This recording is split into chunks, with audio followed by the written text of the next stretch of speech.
I love to sing your praises.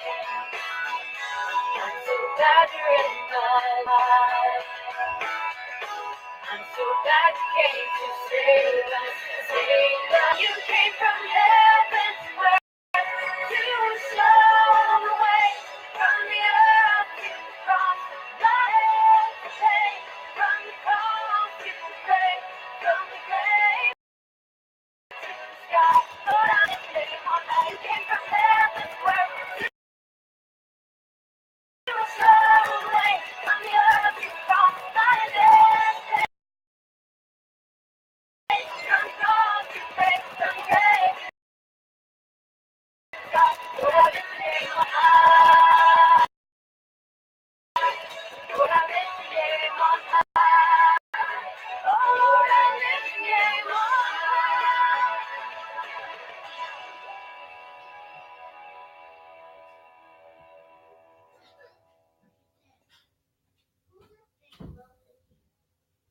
Nous vous saluons au nom du Seigneur Jésus-Christ. Shalom, bien-aimé Emmanuel. Que le Seigneur vous soit agréable. Nous bénissons une fois de plus le nôtre de notre Seigneur pour la grâce qu'il nous a encore accordée en ce moment de pouvoir partager sa parole. Nous regrettons qu'on avait déjà commencé l'émission, mais il y a un bien-aimé qui nous avait fait voir qu'il n'y avait pas de son. Voilà pourquoi nous sommes obligés de pouvoir reprendre, puisque c'est comme si on parlait en l'air. Or, la parole de Dieu, quand elle est enseignée, elle doit être enseignée aux gens. Elle doit être enseignée quand les gens sont en train d'écouter, de comprendre ce que vous dites. Mais il y a eu un problème technique. J'ai parlé au moins pendant 30 minutes, pendant qu'il n'y avait pas de son. On s'en excuse.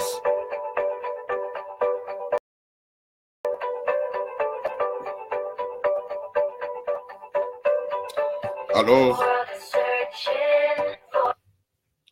on s'excuse pour cela. Il n'y avait pas une bonne connexion. Il n'y avait pas une bonne connexion. Je pense que maintenant, vous allez me suivre avec beaucoup d'attention. Là, nous saluons aussi la présence de tout le monde, sans oublier la présence du pasteur Kofi de la Côte d'Ivoire à Daoukourou. Que le Seigneur puisse aussi bénir votre présence. Vraiment, si vous trouvez qu'il y a quelque chose qui ne va pas, daignez nous faire signe. Alors, il y a 3 questions auxquelles nous allons répondre. Il y a 3 questions auxquelles nous allons répondre si le temps va nous les permettre.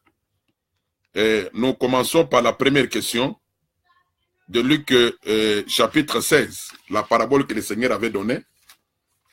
La parabole du riche, du mauvais riche et de Lazare. Le bien-aimé voulait connaître quels sont les cinq frères de ces mauvais riches. Nous lisons d'abord l'écriture. Nous commençons par le verset 19. Il y avait un homme, Luc 16, 19, il y avait un homme riche qui était vêtu de pourpre et de fin lin, et qui chaque jour menait joyeuse et brillante vie. Un pauvre nommé Lazare était couché à sa porte, couvert d'ulcères et désirait de se rassasier des miettes qui tombaient de la table du riche. Et de même les chiens venaient encore lécher ses ulcères. Le pauvre mourut, il fut porté par les anges dans les seins d'Abraham. Le riche mourut et il fut enseveli. Dans les séjours des morts, il leva les yeux et tandis qu'il était en proie au tourment, il vit de loin Abraham et Lazare dans son sein. Il s'écria: Père Abraham, aie pitié de moi et envoie Lazare pour qu'il trempe les bouts de son doigt dans l'eau et me rafraîchisse la langue, car je souffre cruellement dans cette flamme. Abraham répondit: Mon enfant, souviens-toi que tu as reçu tes biens pendant ta vie, et que Lazare a eu des maux pendant la sienne. Maintenant, il est ici consolé et toi, tu souffres. D'ailleurs, il y a entre nous et vous un grand abîme, afin que ceux qui voudraient passer d'ici vers vous ou de là vers nous ne puissent le faire. Les riches disent, je te prie donc, Père Abraham, d'envoyer Lazare dans la maison de mon père, car j'ai 5 frères. C'est pour qu'il leur atteste ces choses, afin qu'ils ne viennent pas aussi dans ces lieux de tourment. Abraham répondit, ils ont Moïse et les prophètes qui les écoutent. Voilà. C'est avec cette écriture que nous commençons cet après-midi notre émission La Lumière du Soir. Et nous nous excusons pour les problèmes techniques qui a eu lieu précédemment et nous croyons maintenant que nous sommes bien suivis par vous. S'il y a un problème de connexion, faites-nous signe, sinon on va risquer de parler en l'air. Alors, nous commençons d'abord par la parabole du riche et Lazare. Et cette parabole, c'est une vraiment bonne parabole, une meilleure parabole qui nous enseigne les choses que chacun de nous va vivre après ce monde des hommes dans lequel nous vivons aujourd'hui. Quand nous lisons le livre d'Ecclésiaste, chapitre 11, au verset 15, là nous voyons la fin du discours de Salomon, pour dire que Salomon, comme étant Dieu après avoir parlé, il donne la conclusion. La conclusion, c'est la crainte de Dieu. Donc, dans tout ce qu'on peut enseigner, même si on peut enseigner le mariage, même si on peut enseigner la mort et la résurrection du Seigneur, dans tout ce qu'on peut enseigner, la conclusion, c'est la crainte de Dieu.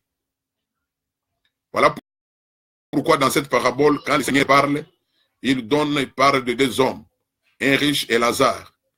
Et le Seigneur est en train de montrer ce qui va arriver à l'humanité entière après ce monde ici, dans lequel nous vivons. Mais dans la parabole, nous voyons les riches qui, après sa mort, il s'est retrouvé dans les lieux de tourment, c'est-à-dire dans l'enfer, dans la flamme de feu.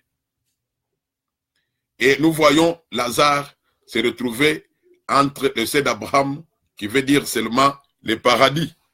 Le sein d'Abraham, c'est ça le paradis, c'est ça le ciel même.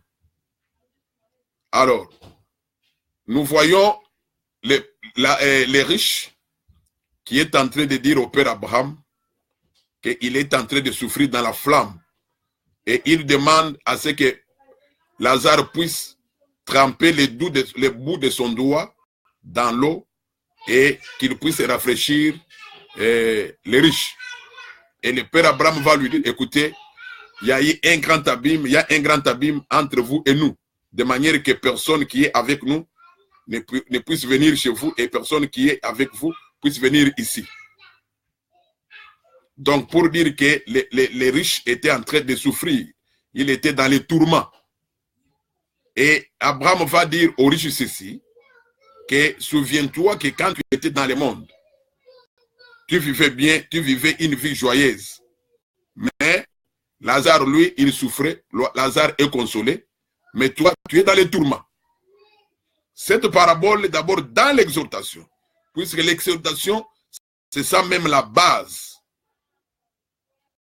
d'un prédicateur. Tout prédicateur doit exhorter le peuple de Dieu. Donc c'est l'exhortation qui nous fait asseoir dans la parole de Dieu. Alors, cette parabole nous exhorte à bien marcher dans la voie de Dieu aussi longtemps que nous sommes dans le monde. Bien-aimés, ce qu'on peut dire au peuple de Dieu maintenant, c'est qu'il y a des gens qui croient que, comme ils ont été baptisés au nom du Seigneur Jésus, comme ils ont la connaissance de la parole, comme ils vont à l'église tous les jours, comme ils donnent des offrandes, ils croient que non, c'est ça même avoir la vie éternelle. Non, nous disons que ce n'est pas ça hériter le royaume de Dieu. Mais on hérite le royaume de Dieu en produisant les fruits du royaume, en pratiquant la parole, en marchant selon la parole de Dieu, en craignant Dieu. Puisque dans la révélation, c'est riche, parle d'Israël, puisque Israël était riche par rapport à la loi qu'il avait reçue. Quand nous lisons Romains chapitre 9, nous voyons les frères Paul dire qu'à Israël appartenait le culte, les promesses, la loi, adoption et toutes ces choses-là. C'est-à-dire que Israël avait l'adoption, avait les promesses de Dieu, ainsi de suite. Pendant que nous, les gens des nations, on n'avait pas la promesse de Dieu. Voilà pourquoi frère Paul peut dire dans le livre d'Éphésiens, au chapitre 2, que nous, jadis, on était éloignés de Dieu, privés du droit de citer en Israël, on était sans Dieu et on n'avait pas la promesse de Dieu. Mais tandis que Romains 9, frère Paul nous fait montrer comment Israël avait la loi, la promesse de Dieu, ainsi de suite. Pour dire que cet homme riche de Luc 16 parle seulement d'Israël qui était riche. Voilà. Alors, nous prenons d'abord ce qui est dans la révélation pour ramener ça dans l'exhortation.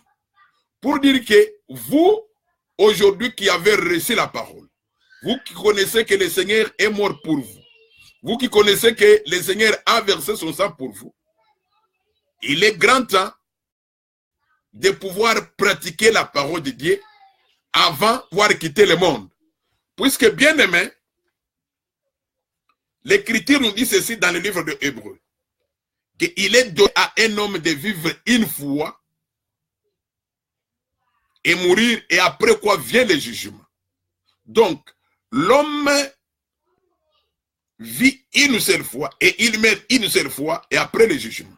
Pour dire que après la mort, si l'homme avait bien marché dans ce monde, l'homme s'est fait. Mais si l'homme n'avait pas bien marché dans ce monde, l'homme ira dans le lieu de tourment comme les riches. Voilà. Comme les riches qui étaient allés dans les lieux de tourment. Donc, si les riches étaient allés dans les lieux de tourment, c'est puisqu'ils n'avaient pas mis la parole de Dieu en pratique. Aujourd'hui, nous qui avons connu le Seigneur, nous sommes riches, puisque le Seigneur nous a donné la connaissance de la parole. La connaissance de la parole ne suffit pas pour être sauvé. Mais il faut ajouter à la connaissance la pratique de la parole. Il faut ajouter à la connaissance la mise en application de ce qu'on a entendu, de ce qu'on a écouté.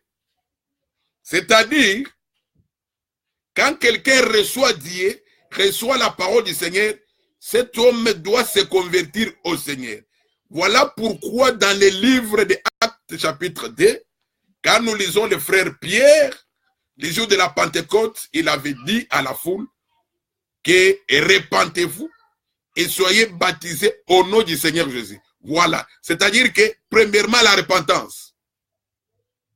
Même si on peut se faire baptiser dans l'eau au nom du Seigneur, mais si on ne s'est pas repenti, ce baptême est nul et sans effet. Même si on peut bien prêcher et qu'on n'arrive pas à pratiquer la parole, ce qu'on fait, c'est rien. Voilà pourquoi le frère Paul dit, je traite durement mon corps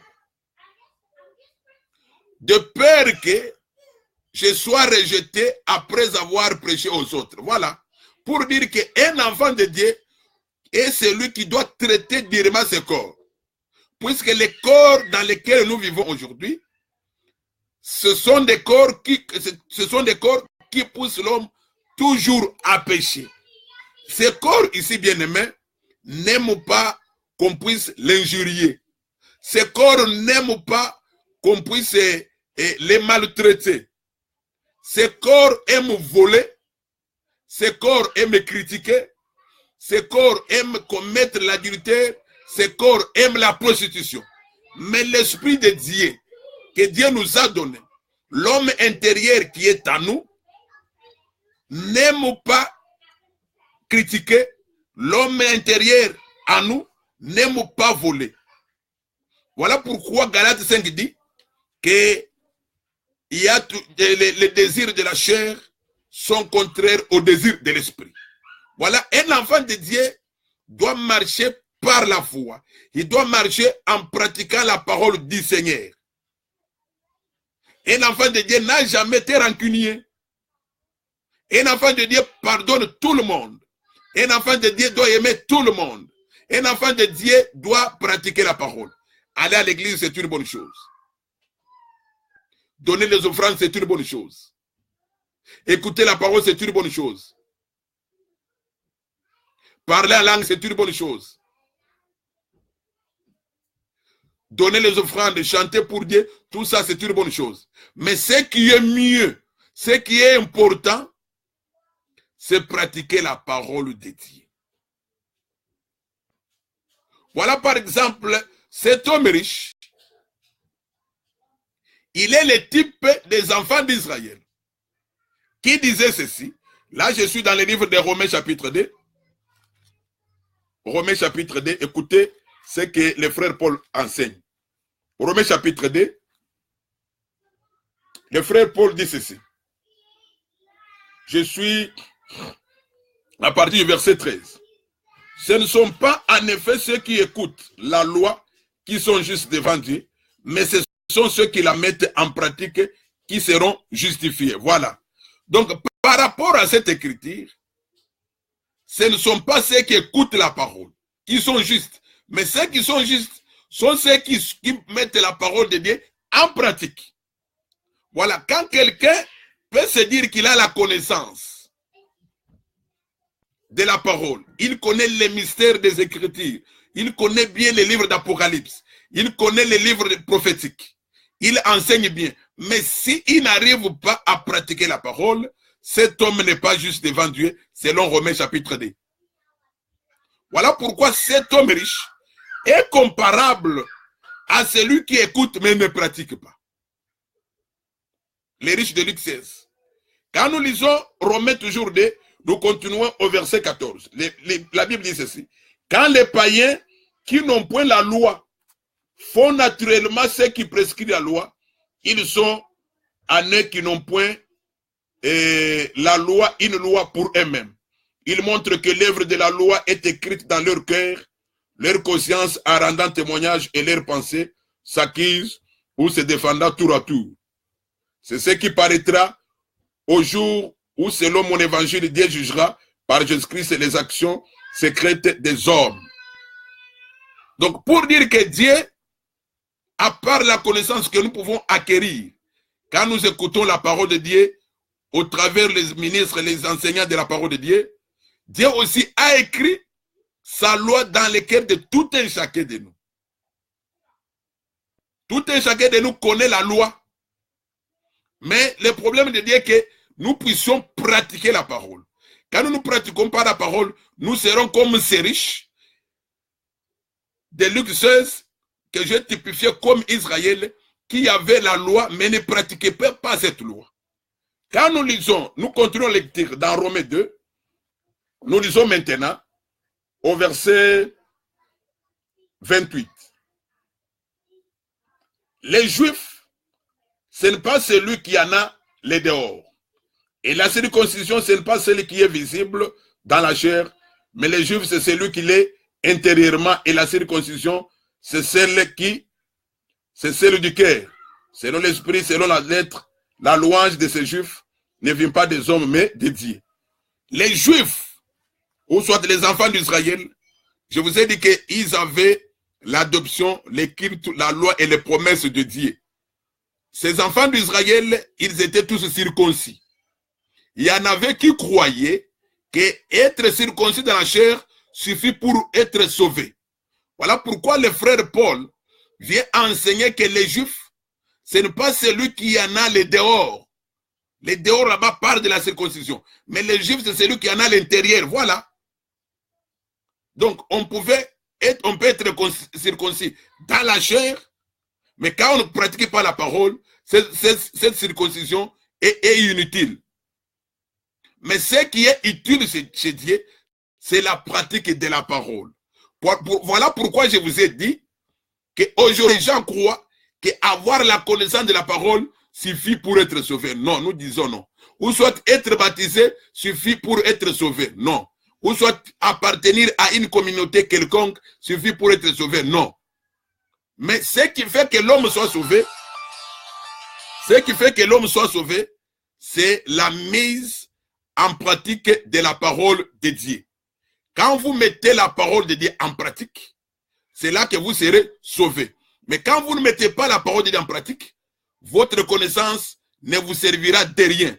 Et même aussi, le fait d'aller à l'église tous les jours, de donner les offrandes, cela ne vous servira de rien. Mais ce qui fait en sorte que l'homme soit sauvé, c'est la mise en pratique de la parole de Dieu. Voilà pourquoi nous disons au peuple de Dieu ceci. Le fait d'appartenir à une église, à une communauté quelconque, cela ne suffit pas pour être sauvé. Mais ce qui fait que l'homme soit sauvé, c'est la mise en pratique de la parole de Dieu. D'ailleurs, écoutez ce que le Seigneur avait dit aux disciples après sa résurrection. Le Seigneur leur avait dit ceci, qu'allez partout dans le monde, prêcher la bonne nouvelle, ceux qui croiront à moi, enseignez-leur à observer les commandements. Donc, selon la recommandation du Seigneur, la parole de Dieu doit être prêchée à toutes les nations.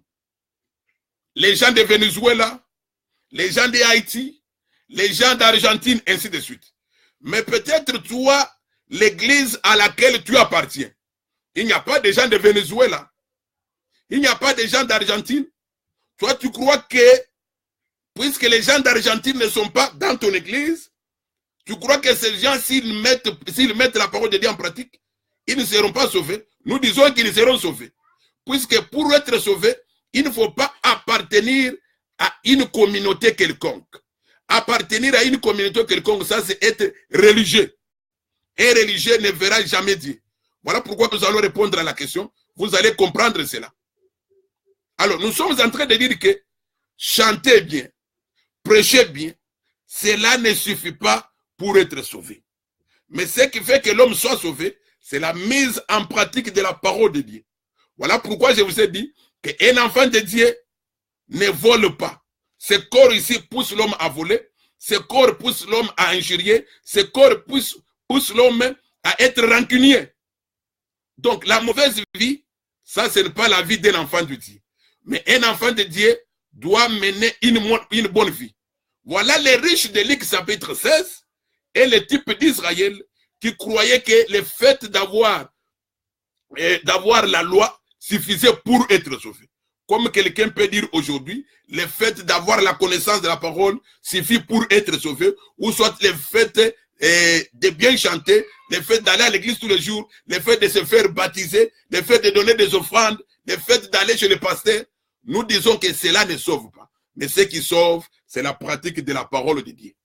Alors, pour répondre maintenant à la question, quand nous avons lu Luc 16 plutôt, au verset 27, c'est là où l'homme riche qui était dans le lieu de tourment va maintenant dire au père Abraham qu'il envoie Lazare pour qu'il puisse aller prêcher à mes 5 frères, qu'il aille dans la maison de mon père, car j'ai 5 frères. Abraham va lui dire qu'ils ont Moïse et les prophètes, voilà, qu'il les écoute.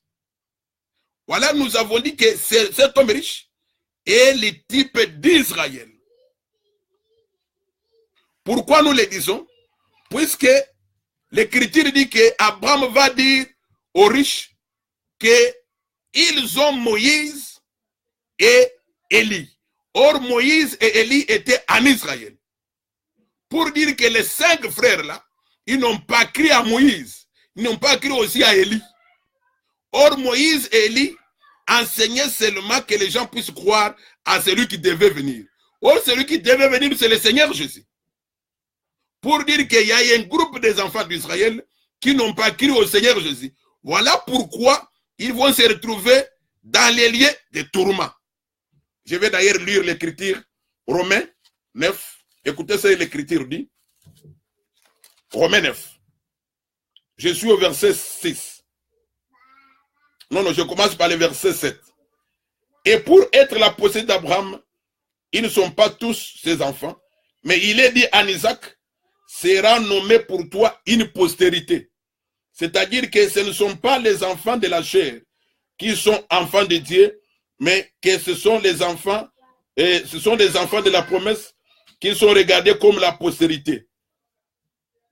Et quand je remonte au verset 6, le verset 6 dit ceci, c'est le point à dire que la parole de Dieu soit restée sans effet. C'est tous ceux qui descendent d'Israël, car tous ceux qui descendent d'Israël ne sont pas Israël. Voilà. Je prends cette écriture. Ce n'est pas tous ceux qui descendent d'Israël qui sont Israël. En Israël, tous les Israélites étaient les enfants d'Abraham.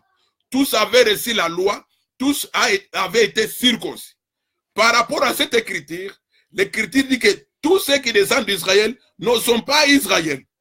Pour dire que même, quand bien même qu'on peut être circoncis, quand bien même on peut avoir la loi, cela ne suffit pas pour être sauvé.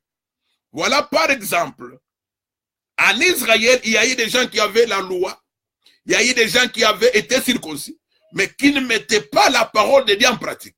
Pour dire que ces gens-là, en réalité, ils étaient des enfants d'Abraham. Quant à la chair, mais quant à la foi, ils n'étaient pas les enfants d'Abraham. Puisque pour être enfant d'Abraham, il faut marcher dans la trace d'Abraham. Il faut marcher dans la voie d'Abraham. Abraham a marché en obéissant à la parole. Alors, si tu veux être enfant d'Abraham, il faut aussi marcher en obéissant à la parole. Ne dis pas dans ton cœur, écoutez, je suis déjà baptisé. Écoutez, j'ai déjà la connaissance de la parole.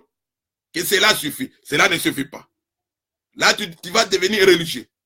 Voilà pourquoi dans la parabole, les riches va demander à Abraham pour qu'Abraham puisse envoyer. J'ai dit qu'Abraham ici représente Dieu.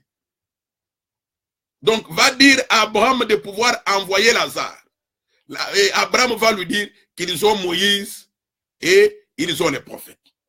Oh, quels sont maintenant les 5 frères pour lesquels les mauvais riches intercédaient auprès d'Abraham? Les 5 frères, nous disons que ce sont les pharisiens, ce sont les sadducéens, ce sont les scribes, ce sont les publicains et ce sont aussi les hérodiens. Ces groupes de gens ici étaient tous des enfants d'Israël. Ils avaient tous vécu en Israël. Mais quand le Seigneur est venu, ils n'ont pas cru au Seigneur. Ils n'ont pas reconnu le Seigneur. Ils ont rejeté le Seigneur. Or, quand ils rejettent le Seigneur, pour dire qu'ils rejettent la parole de Dieu. Et ils rejettent même le salut. Donc voilà les 5 frères pour lesquels les mauvais riches intercédaient. Et ces 5 frères ici, ils étaient tous des religieux. Aujourd'hui, dans des églises, nous avons des religieux, des gens qui croient que leur communauté, c'est là où il y a le salut. Non, nous disons non. Ce n'est pas une église de 4 murs, une communauté de 4 000 où il y a le salut. Non, le salut se trouve dans la parole de Dieu.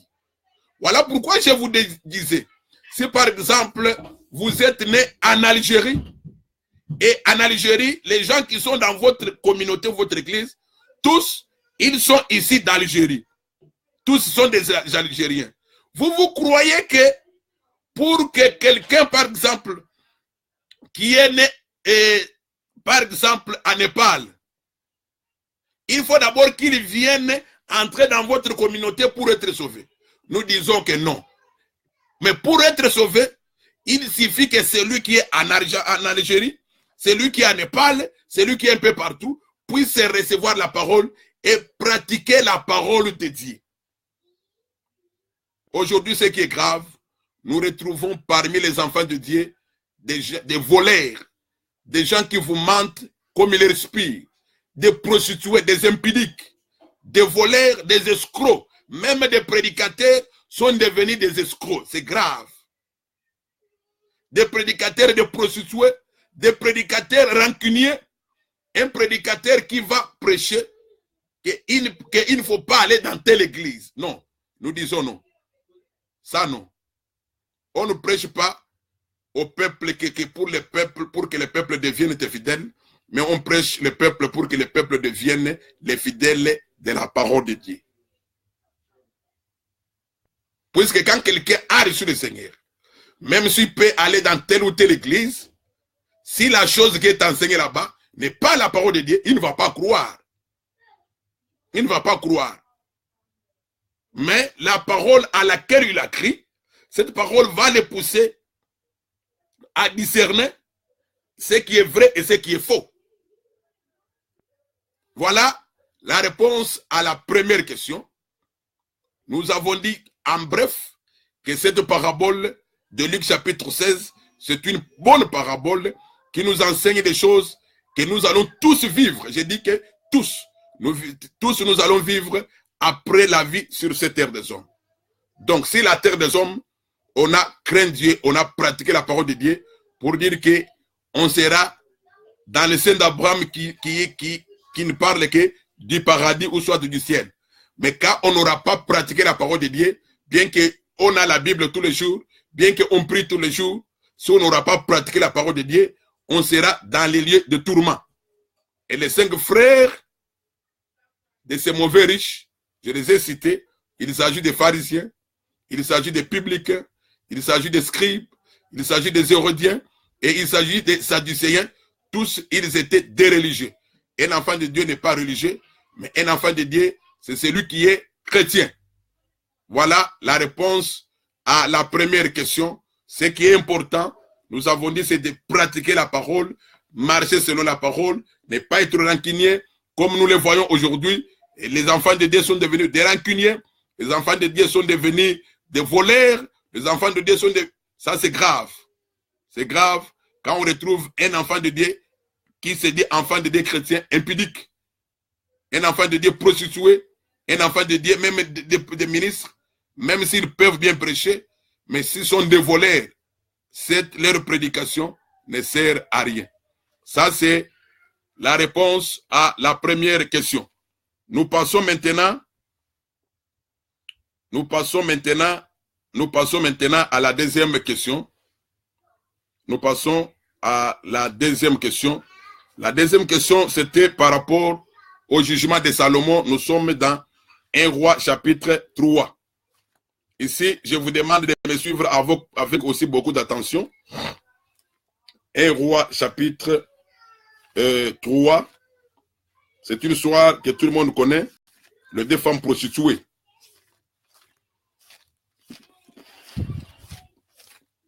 Je suis au verset 16. Alors 2 femmes prostituées vinrent chez le roi et se présentèrent devant lui. L'une des femmes dit, « Pardon mon Seigneur, moi et cette femme, nous demeurions dans la même maison et je suis accouché près d'elle dans la maison. 3 jours après, cette femme est aussi accouchée. Nous habitons ensemble, aucun étranger n'était avec nous dans la maison. Il n'y avait que nous 2. Le fils de cette femme est mort pendant la nuit parce qu'elle s'était couchée sur lui. Elle s'est levée au milieu de la nuit. Elle a pris mon fils à mes côtés, tandis que ta servante dormait. Elle l'a couché dans son sein et son fils qui était mort, elle l'a couché dans mon sein. Le matin, je me suis levé pour allaiter mon fils et voici, il était mort. Je l'ai regardé attentivement le matin. Et voici, ce n'était pas mon fils que j'avais enfanté. L'autre femme dit, au contraire, c'est mon fils qui est vivant, c'est ton fils qui est mort. Mais la première répliqua, nullement c'est ton fils qui est mort et c'est mon fils qui est vivant. C'est ainsi qu'elles parlèrent devant le roi. Le roi dit, l'une dit, c'est mon fils qui est vivant, c'est ton fils qui est mort. Et l'autre dit, nullement, c'est ton fils qui est mort, c'est mon fils qui est vivant. Puis il ajouta, apportez-moi une épée. On apporta une épée devant le roi. Et le roi dit, coupez en 2 l'enfant qui vit et donnez-en la moitié à l'une et la moitié à l'autre. Alors la femme dont le fils était vivant sentit ses entrailles se mouvoir pour son fils et elle dit au roi, ah mon Seigneur, donnez-lui l'enfant qui vit et ne le faites point mourir. Mais l'autre dit, il ne sera ni à moi ni à toi, coupez-le. Et le roi dit, prenez la parole. Et le roi prenait la parole, dit, donnez à la première l'enfant qui vit, et ne le faites point mourir, c'est elle qui est sa mère. Voilà. Les jugements de Salomon. Il y eut 2 femmes prostituées qui vivaient toutes dans une même maison. La première a donné naissance et 3 jours après, la deuxième a donné naissance. Qu'est-ce qui est arrivé? L'enfant de la deuxième femme, donc celle qui a donné naissance, la deuxième est mort. Et la nuit, elle a pris son enfant qui était mort et l'a placé à côté de la femme dont les fils vivaient. Elle a pris le fils de la première femme et elle a placé ses fils dans son sein. Le matin, quand la première femme s'est réveillée, elle a pris son enfant pour l'allaiter. Quand elle a regardé son enfant avec attention, elle a remarqué que ce n'était pas son enfant et que c'était déjà un cadavre. Elle a crié, elle a dit non, ça ce n'est pas mon enfant. Elle est allée devant le roi. Elle a dit au roi ceci, que roi, écoutez. Moi et cette femme, on vivait dans la même maison. Et il n'y avait aucun étranger avec nous. J'ai accouché. 3 jours après, elle a aussi accouché. Et son enfant est mort. Elle a échangé son enfant avec mon enfant. Le matin, quand je me suis réveillé pour allaiter mon enfant, j'ai remarqué qu'il était mort. Et quand je regardais attentivement, ce n'était pas mon enfant. Et la femme qui avait volé va crier, dit que non, c'est ton fils qui est mort. Mon fils est vivant. L'autre va dire, c'est ton fils qui est mort, c'est mon fils qui est vivant. Alors les rois devaient maintenant juger, trancher les problèmes. C'était difficile à l'époque. Peut-être dans la période où nous vivons, les gens pouvaient dire peut-être non, on pouvait aller faire peut-être l'examen d'ADN. Mais à cette époque-là, la science n'était pas encore développée. Donc, les rois étaient devant un fait accompli. Comment reconnaître que l'enfant qui vit appartient à tel ou à l'autre? Alors, le roi va faire maintenant l'appel à l'épée. Il dit que amène-moi l'épée. Et quand l'épée est arrivée, le roi a dit, prenez l'enfant qui vit, coupez-le en 2. Donnez un morceau à l'une et l'autre morceau à l'autre. L'écriture dit ceci. La maman dont le fils vivait, elle a senti ses entrailles s'émouvoir. Elle a dit non, non roi, laissez l'enfant vivre, donnez-lui l'enfant. Mais la femme dont l'enfant était mort, elle était contente. Elle a dit, il ne sera ni à toi ni à moi. Donc pour elle, elle voulait que son enfant aussi puisse mourir. Comme elle voulait que l'enfant de l'autre mère, comme son enfant était mort. Donc voilà l'histoire. Et le roi a compris que non, donner l'enfant à la première femme, c'est elle qui est la mère. Et quand le roi a fait ce jugement, la Bible dit que la nation d'Israël a pu craindre le roi. Puisque ce jugement, un jugement pareil, personne ne peut le faire. Peut-être, comme je l'ai dit, actuellement avec les ADN. Mais à l'époque, comment reconnaître que l'enfant appartient à tel? Donc, pour dire que le véritable jugement vient par l'épée qui représente la parole de Dieu. Pour dire que le vrai juge, c'est Dieu. Mais alors, la question de notre frère, c'était de connaître ces 2 femmes. Qu'est-ce que ça représente? Les 2 femmes prostituées et leurs enfants. C'est là maintenant où nous allons répondre à la question. Comme le temps est parti, je crois que nous n'allons pas aborder la deuxième question, la troisième question. Nous allons nous limiter aujourd'hui à cette dernière question, les 2 prostituées. Alors, quand nous lisons les Écritures avec beaucoup d'attention, quand nous lisons le frère Jérémie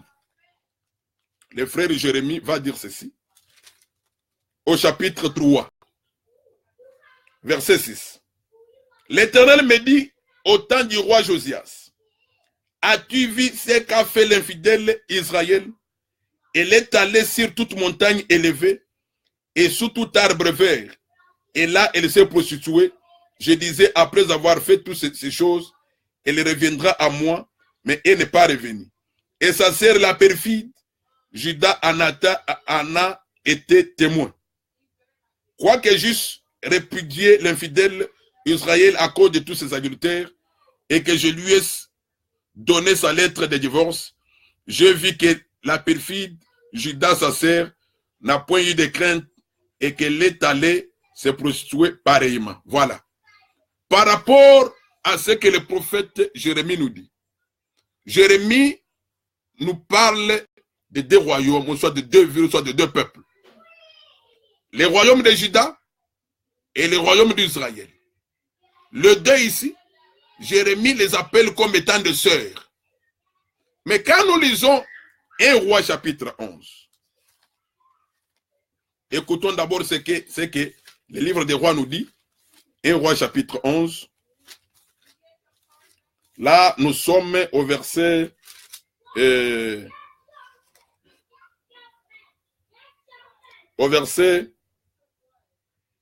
9.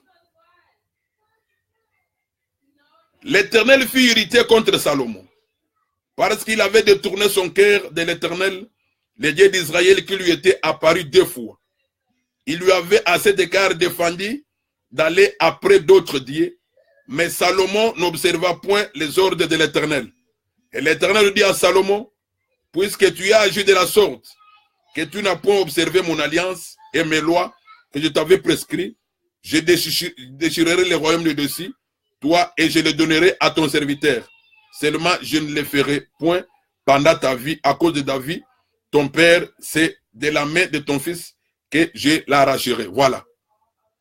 Quand Salomon régnait en Israël, les Écritures nous montrent comment Salomon aimait les femmes étrangères. Il en avait au moins 1000. Il aimait les femmes égyptiennes. Et ces femmes avaient entraîné Salomon à adorer de faux dieux. Salomon était devenu idolâtre. Les rois d'Israël étaient devenus idolâtres. Écoutez, les rois en Israël représentaient Dieu et aussi, ils représentaient le peuple. Car les rois, c'est la tête et le peuple, c'est le corps.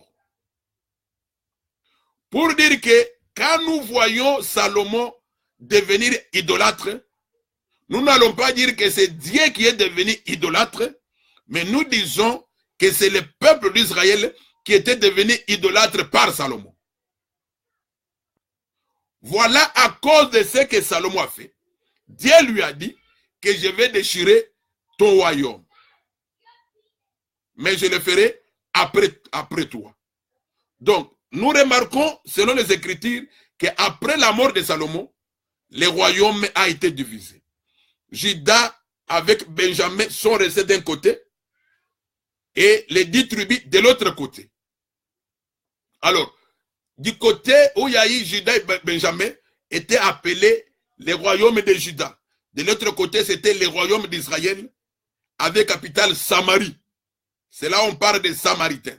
Et de l'autre côté, c'était Juda et la capitale Jérusalem.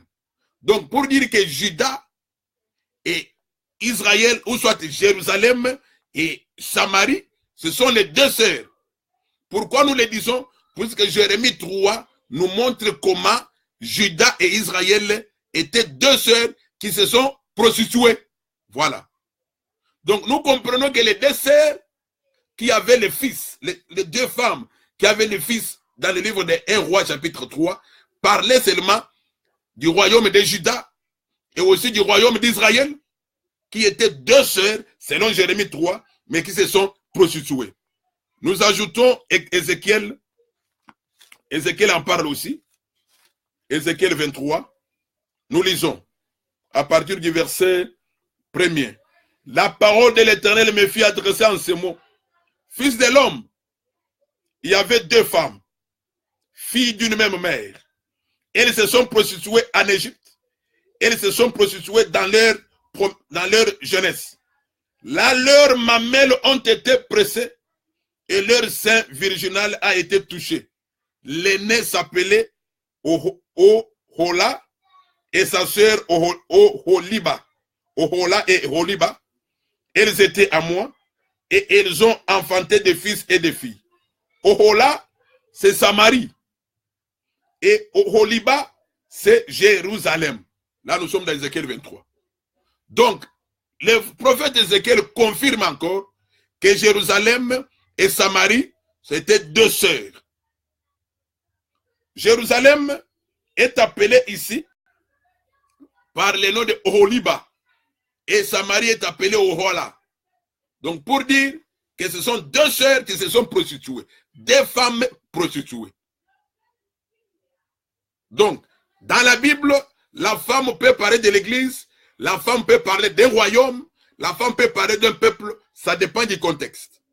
Mais dans notre cas présent, les deux femmes prostituées de 1 Roi chapitre 3, il s'agit de Juda et d'Israël, ou soit de Jérusalem et Samarie, qui se sont toutes prostituées. Alors, quand nous revenons maintenant dans les jugements de Salomon, l'enfant de l'une est mort et l'enfant de l'autre est resté vivant. Pour dire que parmi ces deux femmes ici, parmi Juda et Samarie, nous devons voir un fils mourir et l'autre vivant. Il faut maintenant chercher à connaître que représentent maintenant les deux fils. Nous avons compris que les deux femmes parlent seulement de Juda et de Samarie. Maintenant, que représentent les deux fils? Quand nous lisons le livre de Genèse, je pense au chapitre 12, quand nous lisons, je pense, je ne connais pas les versets, mais vous connaissez les versets et je vous donne les versets. Genèse 12. Genèse 12.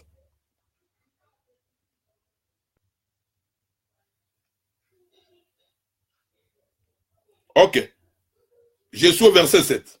L'Éternel apparut à Abraham et dit, je donnerai ce pays à ta postérité. Abraham bâtit là un autel à l'Éternel qui lui était apparu. Quand Dieu a fait sortir Abraham de Mésopotamie, Abraham arrive dans le pays de Canaan. Dieu va lui promettre, lui dire que je vais donner ce pays, c'est-à-dire la terre de Canaan, à sa postérité, à la postérité d'Abraham. Or, Canaan, quand nous rentrons chez Noé, nous trouvons que Canaan était l'un des descendants de Noé. Noé y trouve trois enfants, Cham, Sem et Japheth. Cham, c'est celui qui avait vu la nudité de Noé. Quand Noé s'est réveillé de son sommeil, il avait appris que Cham, son fils, avait vu sa nudité. Au lieu que Noé puisse maudire Cham, il avait plutôt maudit le quatrième fils de Cham, qui était Canaan. C'est-à-dire que la malédiction de Cham était tombée sur Canaan, qui était le fils de Cham.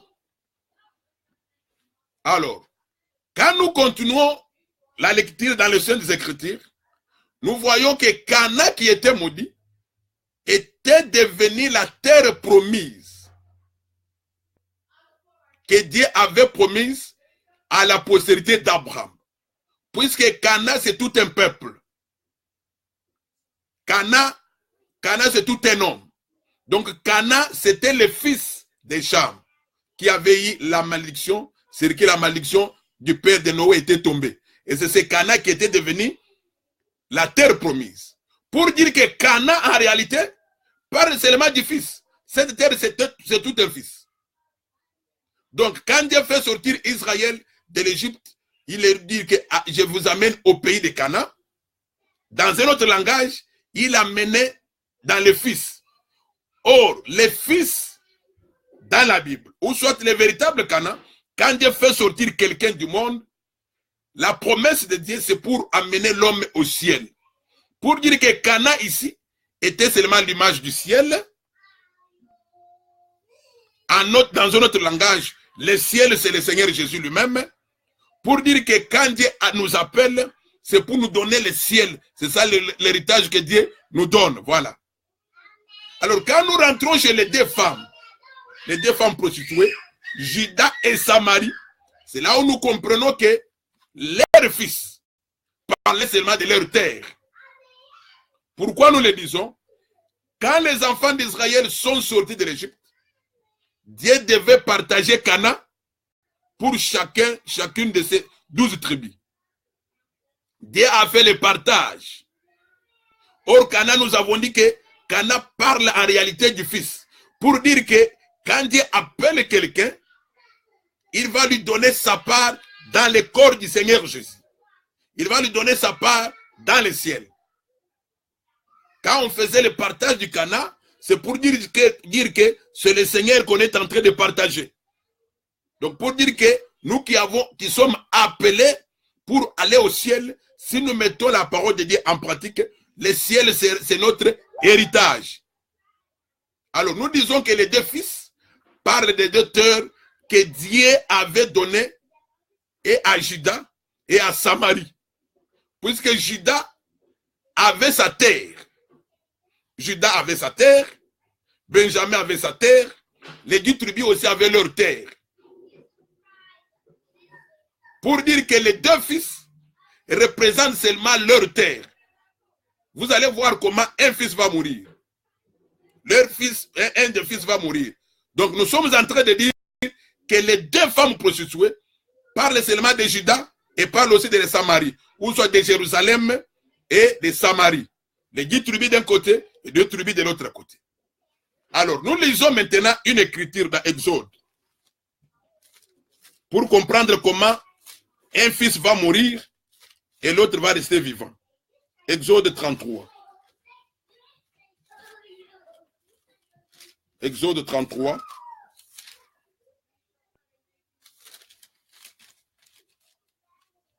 Exode 33.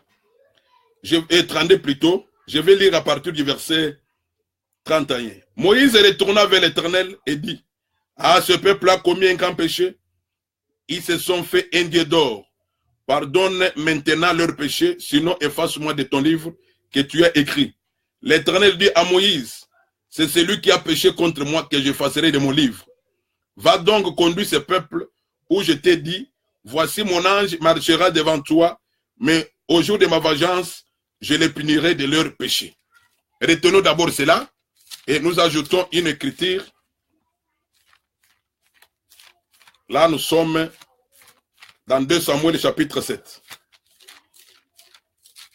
2 Samuel chapitre 7.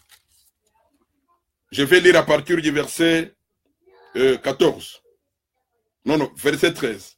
Ça sera lui qui bâtira une maison à mon nom et j'affermirai pour toujours le trône de ce royaume, et je serai pour lui un père, et il sera pour moi un fils. S'il fait le mal, je le châtierai avec la verge des hommes, et avec les coups des enfants des hommes. Mais ma grâce ne se retirera point de lui, comme je l'ai retiré de Saoul, que j'ai rejeté devant moi. Par rapport à ce que nous venons de lire, ici nous voyons du temps du roi David. David voulait construire la maison de Dieu et Dieu lui a dit: à cause du sang que tu as versé, tu ne vas pas le faire. Mais c'est celui qui va venir de tes entrailles qui le fera. Et le Seigneur va dire ceci, que celui qui viendra de tes entrailles, je serai son père et il sera mon fils. S'il fait du mal, écoutez-moi ici bien, s'il fait du mal, je vais le punir avec des verges des hommes, avec des coups des hommes. Mais ma grâce ne va pas se retirer de lui comme je l'ai retiré de Saoul. C'est là où nous devons comprendre bien. Saoul était de la tribu de Benjamin, mais David de la tribu de Juda. Pour dire que même si Juda, voilà, Juda était le 4e fils de Jacob, même si Juda pêche, le Seigneur va seulement punir Juda. Mais il ne va pas retirer sa grâce, comme il a fait avec Saoul. Alors, quand nous rentrons maintenant dans 2 Rois, et dans Exode chapitre 33, nous voyons les enfants d'Israël dans le désert. Quand Moïse est monté à la montagne, il a fait 40 jours et 40 nuits. Ils se sont dit que non, c'est Moïse. On ne sait pas ce qu'il est devenu. Il a fait longtemps. Ils ont dit à Aaron de leur faire un dieu. Aaron leur a dit: donnez-moi les bijoux qui sont à vos oreilles. À partir des bijoux, ils ont fondu, ils ont fait un veau d'or. Ils ont commencé à adorer ces veaux d'or. Et quand Moïse est descendu, il a trouvé le peuple en train de danser devant les veaux d'or, devant les faux dieux, qui n'est pas le véritable Dieu. Et Moïse s'était enflammé de colère. Moïse va dire à Dieu ceci, que Dieu, ce peuple a commis un grand péché. Voilà. Un grand péché. Ils se sont fait un veau d'or, ils ont commencé à adorer les veaux d'or. Moïse va dire à Dieu, efface-moi de ton livre. Retenez bien ici les livres. Nous allons montrer les livres ici. Efface-moi de ton livre que tu as écrit. Dieu va dire à Moïse que c'est celui qui aura péché contre moi que je vais effacer. Donc, quand quelqu'un pêche contre Dieu, Dieu va l'effacer de son livre. Mais il va dire à Moïse que, mais toi, continue la marche. Et il ajoute, dit que, mais si quelqu'un pêche, je vais le punir au jour de ma vengeance. C'est-à-dire, Dieu dit des choses. Quand quelqu'un pêche, il efface de son livre. Et quand quelqu'un pêche, Dieu le punit. Donc, il y a deux choses différentes. Punir et effacer des livres. C'est là que nous allons comprendre. Puisque mon problème, c'est de montrer les deux fils.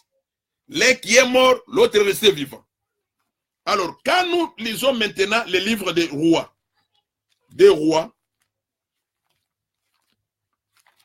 nous lisons des rois, chapitre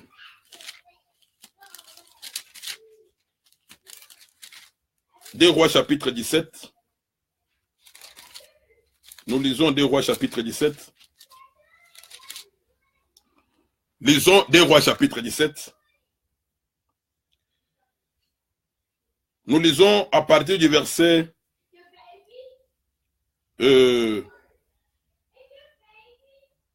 16. Ils abandonnèrent tous les commandements de l'Éternel leur Dieu.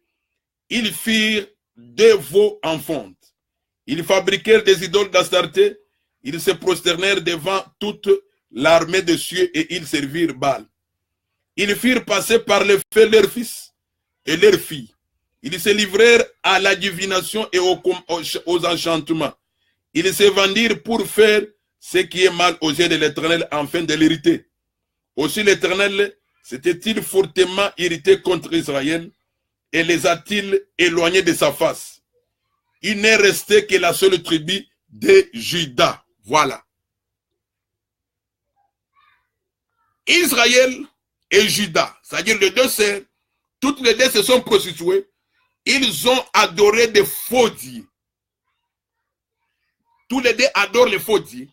Mais quand Dieu vient maintenant dans sa colère, selon l'écriture que nous venons de lire, le Seigneur efface Israël. L'écriture dit qu'il éloigne Israël de sa face, mais il garde Juda. Or, Juda aussi a péché. Juda a péché, Samarie a péché. Tous, ils ont adoré les faux dieux. Tous se sont prostitués. Mais Dieu, quand il vient dans sa colère, il va éloigner Israël de sa face. Mais il reste avec la tribu de Juda, malgré le péché de Juda. Alors, quand nous lisons le verset 23, nous lisons d'abord le verset 21. Car Israël s'était détaché de la maison de David, et ils avaient fait au roi Jéroboam, fils de Nebat, qui les avait détournés de l'Éternel et avait fait commettre à Israël un grand péché. Verset 23. Non, le verset 22. Les enfants d'Israël s'étaient livrés à tous les péchés que Jéroboam avait commis. Ils s'en détournèrent point. Ils ne s'en détournèrent point jusqu'à ce que l'Éternel y chassait Israël loin de sa face. Comme il l'avait annoncé par tous ses serviteurs, les prophètes, et Israël a été amené captif loin de son pays en Assyrie, où il est resté jusqu'à ce jour. Nous prenons la Samarie, Israël. Quand Israël adore les faux dieux, Dieu va éloigner Israël de sa face. Il chasse Israël et Israël a été amené captif en Assyrie. Et l'Écriture déclare que Israël est resté jusqu'à nos jours. Quand nous continuons nos lectures, nous voyons que quand Dieu a chassé Israël de la terre promise, la partie qu'occupait Samarie était restée vide. C'est ainsi que le roi d'Assyrie avait pris son peuple, il l'a placé dans ce territoire de Samarie. Et les lions, Dieu a envoyé les lions qui ont dévoré le peuple d'Assyrie. Alors le roi d'Assyrie a compris que ce peuple qu'il a placé dans les territoires de Samarie ne connaissait pas comment servir le Dieu d'Israël. C'est ainsi qu'on avait pris les Lévites qui étaient aussi en captivité en Assyrie. Les prêtres, on les a envoyés dans les territoires de Samarie pour enseigner au peuple d'Assyrie comment servir les dieux d'Israël. Et Samarie, le territoire de Samarie, est devenu le territoire des gens, des nations et des enfants d'Israël. C'est là que le peuple doit retenir. Mais retenez que Israël avait perdu son territoire, la Samarie, du côté de Samarie. Je parle de Juda et d'Israël. Juda, la sœur d'Israël selon Jérémie 3 et selon Ézéchiel 23. Donc les deux, ce sont deux sœurs, les deux femmes. Toutes les deux prostituées. Donc Samarie perd son territoire. Alors, quand nous allons maintenant du côté de Juda, Juda aussi a commis le péché. Il a adoré aussi les faux dieux. Mais Dieu, pour punir maintenant Juda, il va amener la Babylone qui vient prendre Juda en esclavagisme, en captivité. On va amener Juda, la tribu de Juda à Babylone. Mais pour Juda, il y a eu un reste dans les territoires de Juda. Pour dire que Juda n'a pas été amené loin de la face de l'Éternel. Puisque même à Babylone, l'Éternel visitait Juda par Daniel, par les autres, Meshach, Shadrach, Abednego. L'Éternel était toujours avec Juda. Mais Samarie, l'Éternel va chasser Samarie, va chasser le peuple de Samarie loin de sa face. Alors quand nous rentrons dans l'Exode 32, le Seigneur va dire que c'est lui qui va pécher contre moi, je vais l'effacer de mon livre. Nous devons d'abord comprendre les livres dont le Seigneur parle, c'est que les livres. Le Seigneur dit que je vais l'effacer de mon livre que j'ai écrit. Les livres, c'est que les livres. D'ailleurs, le Saint des Écritures nous montre que Dieu appelle aussi le ciel comme un livre. Et aussi, il appelle la terre comme un livre. Souvenez-vous de l'Écriture, où quand les apôtres sont allés chasser dans Luc 10, le Seigneur les avait envoyés, ils ont chassé les esprits mauvais. Et au retour, ils ont dit au Seigneur que les esprits mauvais nous avaient été soumis. Le Seigneur leur a dit, ne vous réjouissez pas à cause de cela, mais réjouissez-vous plutôt, puisque vos noms sont écrits dans le ciel. Ah, là, c'est là où nous comprenons que le ciel est comparable aussi à un livre, puisque le Seigneur dit que vos noms sont écrits dans le ciel. Quand nous voyons le Seigneur venir dans le monde, là nous sommes dans Jean chapitre 8. Jean chapitre 8, entre chapitre 8 bien chapitre 9, quand on avait pris la femme adultère en flagrant délit, on l'avait amenée devant le Seigneur. C'est là où nous avons vu le Seigneur en train d'écrire sur la terre, pour dire que la terre aussi parle d'un livre. Mais quelle terre? Il faut faire attention. Quelle terre? Là nous sommes dans Deutéronome. Nous lisons d'abord Deutéronome chapitre 11. Deutéronome chapitre 11.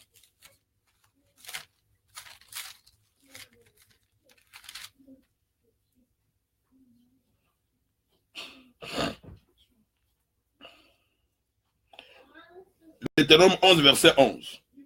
Le pays que vous allez posséder est un pays de montagnes et de vallées qui boit les eaux de la pluie du ciel.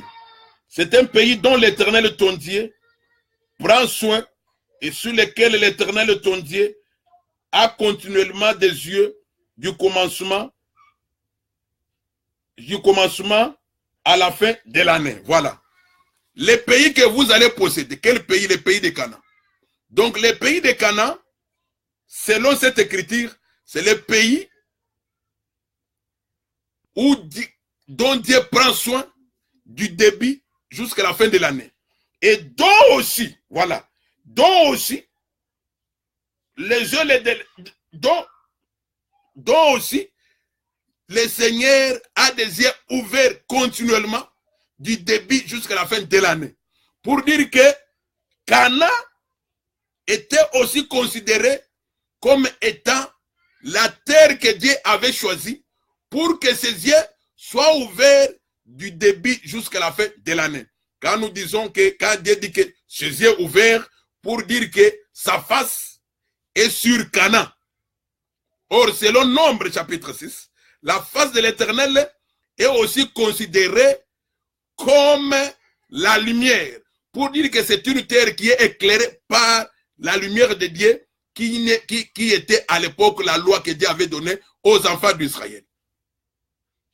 Alors, quand nous lisons maintenant 2 Rois chapitre 17, nous voyons Dieu qui va éloigner la Samarie, soit Israël, de sa face. Donc, c'est-à-dire qu'il les chasse. Or, la face de Dieu était Canaan.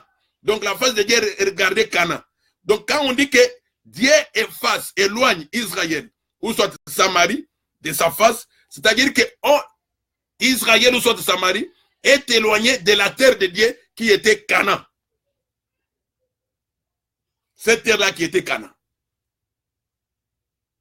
Voilà pourquoi, quand nous lisons Deutéronome chapitre 29, nous lisons Deutéronome chapitre 29, nous sommes au verset 20. L'Éternel ne voudra point lui pardonner, mais alors la colère et la jalousie de l'Éternel s'enflammeront contre cet homme. Toutes les malédictions écrites dans ces livres reposeront sur lui, et l'Éternel effacera son nom de dessous le ciel. Voilà. L'Éternel va dire, si quelqu'un commet le péché, toutes les malédictions qui sont écrites dans ces livres vont lui suivre. Parmi ces malédictions, le Seigneur dit, il va effacer son nom des dessus des cieux. Quand on dit les dessus des cieux, c'est-à-dire sur la terre. Or, la terre de Dieu, c'était Canaan. Voilà pourquoi Canaan est considéré aussi comme un livre. Puisque l'Éternel Dieu va dire, c'est qu'il va effacer son nom des dessus des cieux. Donc, ou bien j'ai mal lu. Je répète. Et l'Éternel effacera son nom des dessous les cieux. Donc, c'est-à-dire, quand l'Éternel efface son nom des dessous les cieux des cieux, c'est la terre. Car la terre est en dessous des cieux. Je prends encore cette Bible ici pour la meilleure compréhension. À moins que j'aie mal lu. Mais l'écriture dit c'est ça. Deutéronome 29.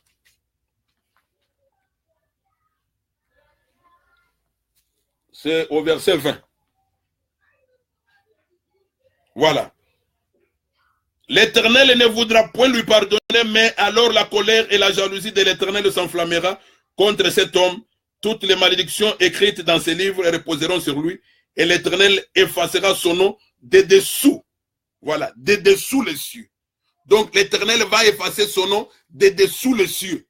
Or, les dessous des cieux, c'est la terre. La terre, c'est ça, les dessous des cieux. L'Éternel va effacer son nom des dessous les cieux, c'est-à-dire de la terre. Or, la terre de Dieu, c'était Canaan. Voilà. La terre de Dieu, c'était Canaan. Quand on dit qu'effacer, on efface ce qui a été écrit. Pour dire, quand nous revenons dans Exode 32, le Seigneur a dit que je vais effacer son nom de mon livre que j'ai écrit. Or, le livre écrit, c'était Canaan. Voilà pourquoi Canaan portait la loi de Dieu. Pour dire que Canaan était aussi considéré comme un livre de Dieu. Canaan, la terre de Dieu, considérée aussi comme livre de Dieu. Voilà pourquoi la face de Dieu selon Deutéronome chapitre 11, la face de Dieu était sur Canaan, ou soit les yeux de Dieu étaient sur Canaan, du début jusqu'à la fin de l'année. Vous qui lisez la Bible, souvenez-vous, quand Caïn avait tué Abel, qu'est-ce que Dieu avait dit à Caïn? Nous lisons ça. Genèse chapitre 4. Genèse chapitre 4.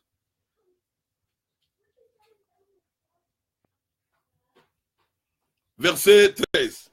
Caïn dit à l'Éternel, mon châtiment est trop grand pour être supporté. Voici, tu me chasses aujourd'hui de cette terre. Voilà.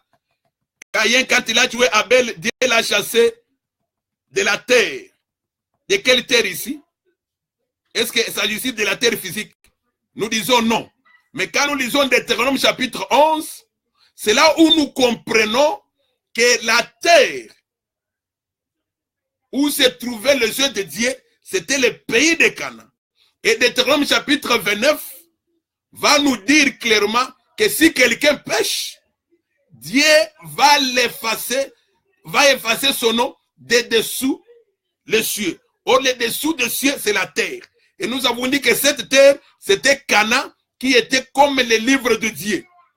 Voilà pourquoi quand les enfants d'Israël, du côté de Samarie, ont adoré les faux dieux, Dieu les a éloignés de sa face. Or, la face de Dieu était au pays de Canaan, pour dire que Dieu les a effacés de son livre. Voilà pourquoi l'Écriture dit que depuis que la Samarie, Israël est allé en captivité en Assyrie, il n'est jamais rentré. Dans un autre langage, il a perdu sa terre. Ah, voilà. Il a perdu sa terre. Voilà pourquoi les deux femmes-là, elles avaient toutes, chacune un enfant. La femme dont l'enfant est mort, c'est Samarie qui a perdu sa terre. Puisque la terre, comme je vous ai expliqué, c'est un enfant, puisque Canaan était le fils de Dieu. Canaan était le fils de Noé. Donc, pour dire que Israël, éloigné de la face de l'Éternel, Israël perd sa terre, qui était son héritage, et aussi, mais Juda ne perd pas, puisque, bien que Juda avait péché, l'Écriture avait déjà dit, Dieu avait déjà dit à David par son prophète, que même si Salomon pêche, ma grâce ne va pas se retirer de lui. D'ailleurs, pour ajouter une autre écriture, toujours par rapport à Samarie, comment Samarie, et là nous sommes dans Jérémie, comment Dieu a effacé Samarie de son livre, ou soit de son territoire, soit de sa terre. Nous rentrons dans Jérémie 3, vous allez comprendre un élément très important. Jérémie 3. Je suis au verset, Jérémie 3, je suis au verset 8. Quoique j'eusse répudié l'infidèle Israël à cause de tous ses adultères et que je lui eusse donné la lettre de divorce, gloire au Seigneur. Donc, Juda a péché, Israël a péché, mais Dieu a donné la lettre de divorce à Israël, pas à Juda. Or, selon Deutéronome 24, quand vous donnez la lettre de divorce à la femme, cette femme va devenir la femme d'un autre. Vous n'allez plus la reprendre même si le deuxième mari meurt.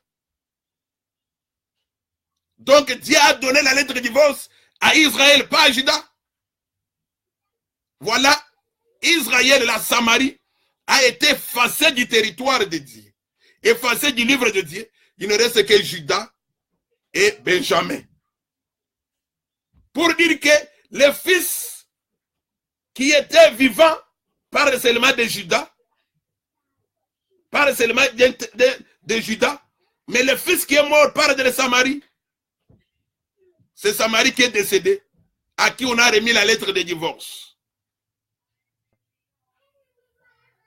Voilà pourquoi quand le Seigneur arrive, nous sommes dans Matthieu chapitre 10. Quand le Seigneur arrive, il confirme réellement que Samarie a été chassée de la face de l'Éternel. Donc Samarie est devenue comme des nations.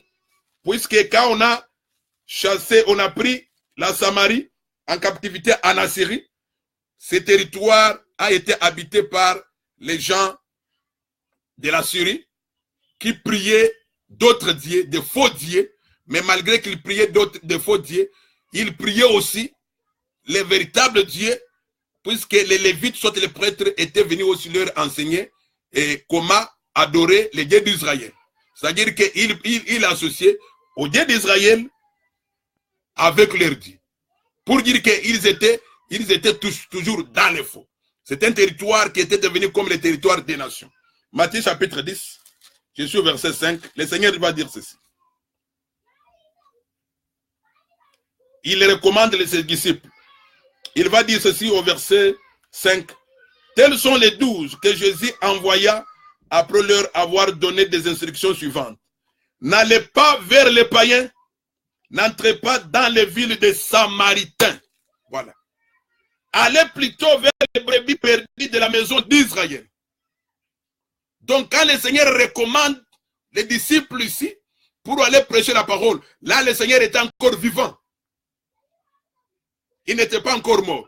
Il va leur dire d'aller prêcher la bonne nouvelle, mais n'allez pas chez les Samaritains. N'allez pas chez les Samaritains. Donc les Samaritains étaient considérés maintenant comme des nations. Mais le Seigneur a donné la recommandation d'aller seulement chez les brebis perdues de la maison d'Israël. Car il a été envoyé là-bas. C'est ça même ce qu'il avait dit à la femme cananéenne. Qu'il a été envoyé seulement aux brebis perdues de la maison d'Israël. Ces brebis perdues de la maison d'Israël ici parlent seulement de la tribu de Juda, pas de Samarie. Puisque Samarie était devenue comme des nations. Mais vous allez remarquer que pour que le salut arrive aussi chez les Samaritains, il fallait que le Seigneur meure. Puisque les Samaritains étaient devenus comme nous à l'époque quand on était encore dans le monde. Quand on confessait encore, on avait encore de faux enseignements. C'est pourquoi vous allez remarquer, quand le frère Paul parle dans le livre de 2 Éphésiens, il nous dit que nous sommes entrés dans le salut à la mort du Seigneur Jésus. Même chose avec les Samaritains. Pour dire que du vivant du Seigneur Jésus, le Seigneur considérait aussi les Samaritains comme des païens, comme les gens d'autres nations. Voilà pourquoi même quand tu leur racontes la femme samaritaine, voilà. Quand tu leur racontes la femme samaritaine, il la raconte, il va lui dire ceci. D'abord, la femme samaritaine va lui dire qu'il n'y a pas de relation. Quand le Seigneur lui demande de l'eau, il va dire au Seigneur qu'il n'y a pas de relation entre nous et les Juifs. Les Samaritains ne s'entendaient pas avec les Juifs. Puisque pour les Samaritains, ils se disaient des véritables enfants d'Abraham. Mais les enfants de Juda, ils se disaient aussi des véritables enfants d'Abraham. Même chose, quand les 2 femmes prostituées sont allées devant le roi, elles se disputaient l'enfant vivant. L'une pouvait dire que c'est mon enfant. L'autre pouvait dire que c'est mon enfant. Même chose avec la Samarie et Juda. Juda disait que c'est nous. Samarie disait c'est nous. Voilà quand Salomon maintenant va trancher les problèmes. Le fait que Salomon tranche le problème, explique même la naissance du Seigneur Jésus en Juda. Pour montrer que le fils vivant c'est Juda. Mais le fils mort se trouve du côté de la Samarie. Pour dire d'abord que les 2 femmes avaient toutes les fils vivants, mais le fils de l'une est mort. Pour dire qu'avant, et la Samarie et Juda avaient leur territoire que j'expliquais comme étant fils. Mais Israël a perdu son territoire, mais Juda est resté avec son territoire. Pourquoi Juda est resté avec son territoire? D'abord, avant qu'on arrive là-bas, je vais vous dire d'abord que quand le Seigneur a raconté la femme samaritaine, il va dire la femme samaritaine que le salut vient des Juifs, dans un autre langage, des Judas. Puisque le Seigneur n'était pas né du côté de Samarie, mais il était né du côté de Judas. Puisque c'est Judas qui était encore devant la face de l'Éternel. Judas n'a pas été effacé du livre de l'Éternel, mais c'est la Samarie qui a été effacée du livre de l'Éternel. Nous terminons par Josué 14. Pour prouver comment ce territoire malgré les péchés de Juda, Israël, Dieu ne pouvait pas donner la lettre de divorce à Juda, ou soit ne pouvait pas effacer Juda de son territoire. Je suis dans Josué 14, voilà. Je vais lire ceci. Je suis au verset 6. Les fils de Juda s'approchèrent de Josué à Gilgal, et Caleb, fils de Jephouné, le Kénisien, lui dit, tu sais ce que l'Éternel a déclaré à Moïse, homme de Dieu, au sujet de moi et au sujet de toi, à Kadesh Barnéa. J'étais âgé de 40 ans lorsque Moïse, serviteur de l'Éternel, m'envoya de Kadesh à Barnéa pour explorer le pays, et je lui fis un rapport avec droiture de cœur. Mes frères qui étaient montés avec moi découragèrent le peuple, mais moi j'ai suivi pleinement la voie de l'Éternel mon Dieu.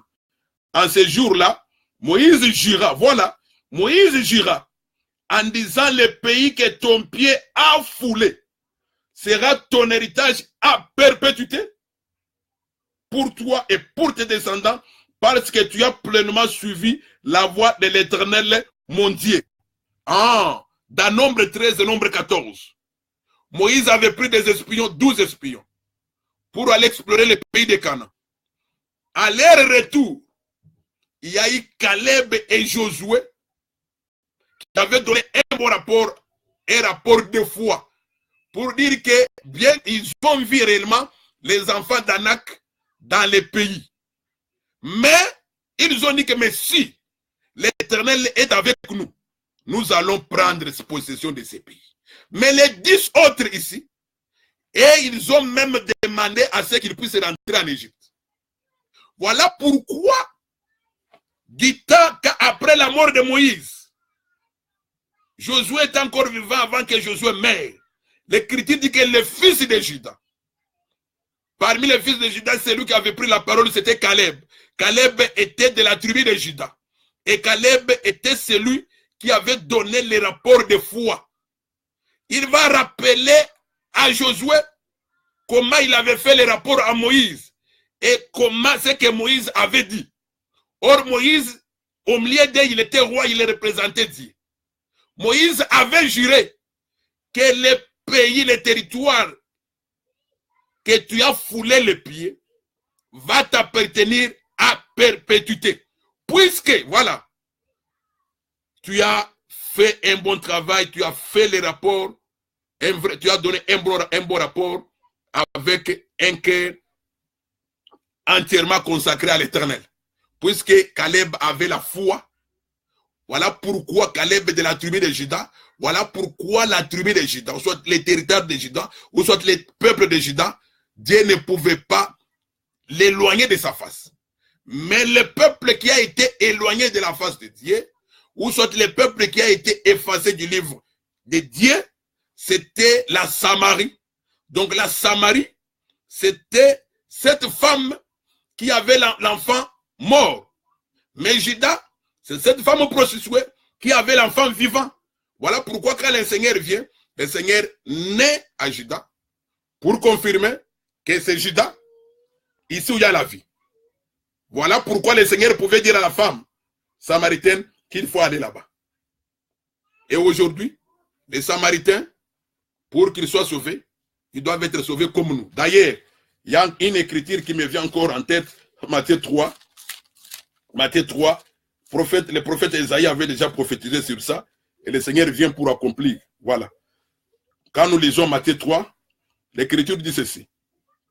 Nous sommes au Matthieu 4 plutôt, verset 13. Il quitta Nazareth et vint demeurer à Capernaum, situé près de la mer dans les territoires des Zabulon et de Nephtali, en fait que s'accomplisse ce qui avait été annoncé par Esaïe le prophète, le peuple des Zabulon et de Nephtali, de la côte voisine de la mer du pays, au-delà des Jourdains et de la Galilée, des gentils. Ce peuple assis dans les ténèbres a vu une grande lumière. Voilà. Donc le peuple de Zabulon et le peuple de Nephtali, Zabulon et Nephtali étaient aussi des enfants de Jacob. Donc le peuple de Zabulon et Nephtali étaient du côté de Samarie. Ils n'étaient pas du côté d'Israël. Enfin, il n'était pas du côté de Juda. Voilà pourquoi quand le Seigneur vient, il accomplit la prophétie d'Ésaïe, que ce peuple était déjà dans les ténèbres. Quand on dit qu'ils étaient dans les ténèbres, pour dire qu'ils étaient déjà éloignés de la face de l'Éternel. Car la face de l'Éternel, c'est la lumière. Mais ils ont eu la grâce d'être visités par la grande lumière que est le Seigneur Jésus. Voilà pourquoi on appelle leur territoire les territoires des gentils. Or, qui sont les gentils? Les gentils, ce sont des païens qui croient au message que le Seigneur a amené. Ils croient à la parole du Seigneur. Donc voilà, les Samaritains étaient déjà devenus comme des nations. Donc, pour dire, en bref, que les deux femmes prostituées, selon Jérémie et selon Ézéchiel, parlent de Juda et de Samarie, et les deux enfants parlent seulement de leur territoire. Une femme a perdu son territoire, c'est ça la mort d'un enfant. Et une autre femme, son enfant est resté vivant, c'est ça le territoire de Juda qui est resté occupé par des enfants de Juda.